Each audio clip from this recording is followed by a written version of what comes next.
know how to make a humble artist feel loved. If anybody wants to ask me about anyone on that campus, we've got some fun with this. Question about the heist, or after the heist. Do they know, do they think the art is in a warehouse, or did they think somebody, some rich guy that wanted to just have it to look at, put them up to it? You know, again, there's a million theories, but they rarely believe that there's a rich guy who put them up to it. You know, I think they just did it for them. There's many reasons. Like the IRA was known to make heists to bargain people out of jail. They've stolen a lot of Vermeers and Rembrandts. This is right up their alley. And I don't think they would have operated on American turf, because there was Irish here who supported them, that that was their turf.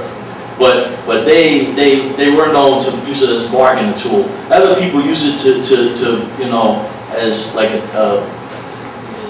like you give me the kilo of cocaine and you hold this as collateral, and then you give it back when I get the money. You know, everyone has their reasons. But if they sell something on the black market, supposedly they only get like 10%, but they're never going to sell a Vermeer or Rembrandt. It's too hot. So I don't know. There's a million theories, and some people do believe that rich people was behind it. And like on the canvas, we were talking about it earlier. The CEO of Vivendi, Messier, the FBI visited him. The man who actually brought him there is in this room, and somebody had stated that he had some of the artworks. He's very wealthy. They finally cleared him. They are following these leads internationally. You know, but every now and then you'll get a rumor. Like I have on there Prince Waleed, which was a small rumor. You know, he didn't have the artworks, but he has $8 million diamond-studded Mercedes. So a lot of rumors come up about wealthier people.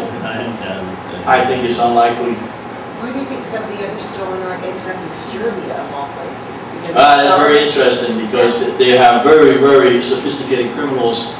In the 90s, they had the yaks running around as Yugoslav, Albanian, Croat. They hit in our area, they hit in my town 4 times. They go through roofs and crack safes and ATMs. They were really good. And those yaks were guys who were in the war. They were really sophisticated people from the army. So they used, after you know, Yugoslavia broke up, they didn't have as much money coming in, and used their skills to do criminal heists. But now you got a whole new breed of these. And they're doing a lot of jewel theft in Europe. So there's a lot of activity that ends up in Montenegro, you know, Belgrade, and not really Croatia or Slovenia, but definitely Serbia and Montenegro. Anybody else?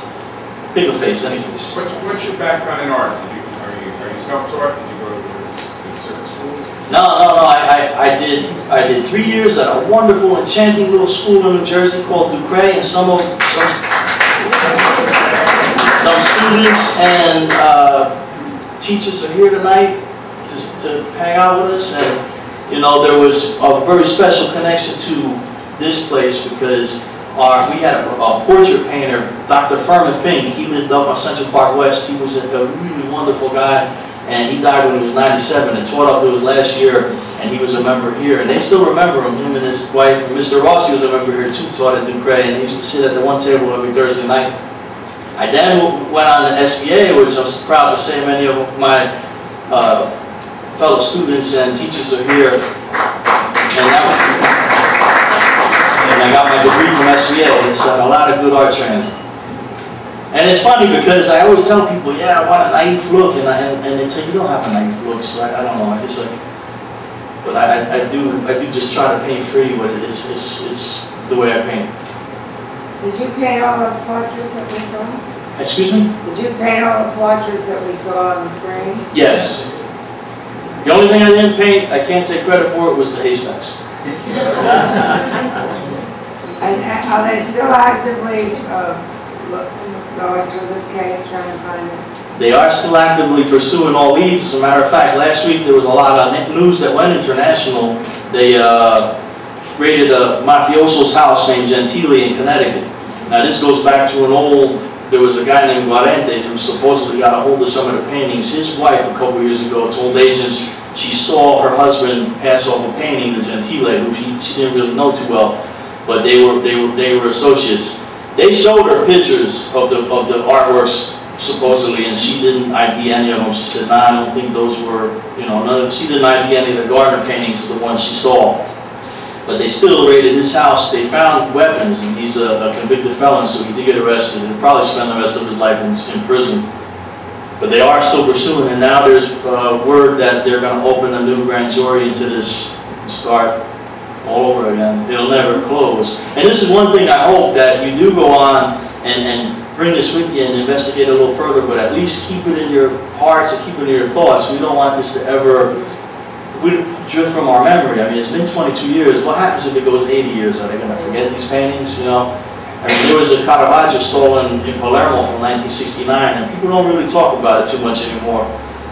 It's kind of sad. So we want these paintings back, and it's got to stay in the bucket. I think they did a real feeble attempt recently, and I think it's almost akin to putting kids' faces on their milk cartons. They put billboards around Boston that said, you know, wanted stolen art, and they're putting like the pictures. I think that's really a feeble attempt, but I think that this kind of room is who we need to get talking about it, because this is a room of art lovers. These are people that are, anybody comes across anything, it's going to be people like you, not some guy, the plumber driving down the street. Well, I'm sorry, one of my good buddies that grew up as a plumber. I love that news. You know, plumbers are good too. They'll see art. Actually, when you're in the house working, or in a, you just might come across in a wealthy house. But Did they find the screen? they did find a scream, and the fella that was the undercover for the scream is not here. I can't blow it out. Wait. If I can get to it real quick. No, that was an auction. The original one. Oh, no, that was a different version. He did The Mook did a original. few versions of the scream. Right, the one that was stolen. Dick Ellis and his crew went over to Norway to help recover that scream, and they had a very capable undercover guy named Charlie Hill that infiltrated that gang and got back the scream. And that's a really interesting story. That would make a whole other lecture. They did a really good job there. That's Charlie Hill right there.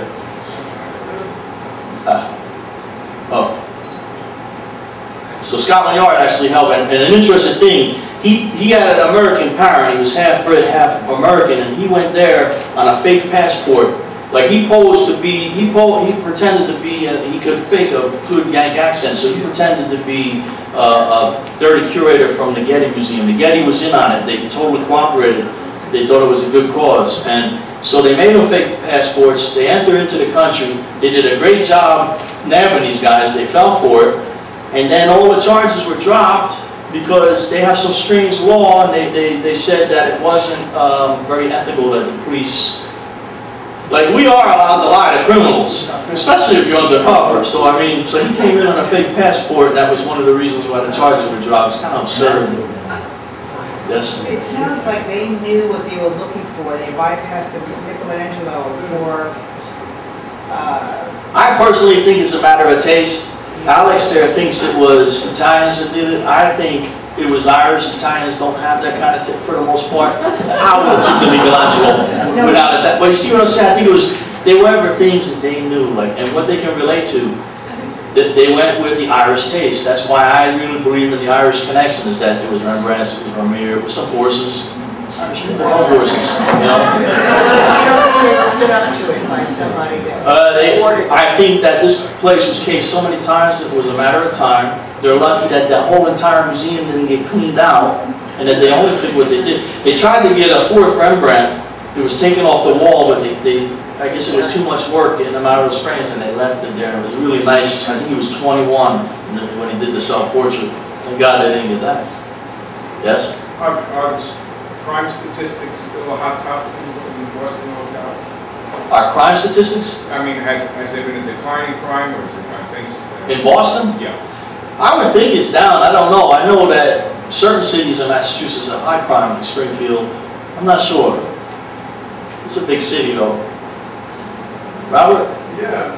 Was the window of Chile ever recovered?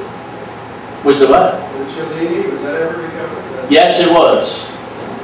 Yes, it was. Where did they find it? Thank God. It was a good cat and mouse game between the guy who stole it and the police. They did a really good job. What was that? The Cellini's Saliera, the Cellini's, they did get it back, and it wasn't harmed. It was supposed to be really delicate. They thought someone might have melted it down for the gold. What was the price on that? Oh, I don't know. That's a very rare piece. Yeah, I don't know. Yes? Did you go to art school first and then become a policeman, or the other way? I went to Ducray first, then went in the Navy, then I worked in federal corrections and state corrections, then I became a police officer, and as a full-time cop, went full-time to SBA. And it was one of the best experiences of my life, man. I loved it there. You know, I met some of my wonderful people. I mean, they're family to me. Both Ducray and SBA is family. And I have my art studio at Ducray, so I'm there every day.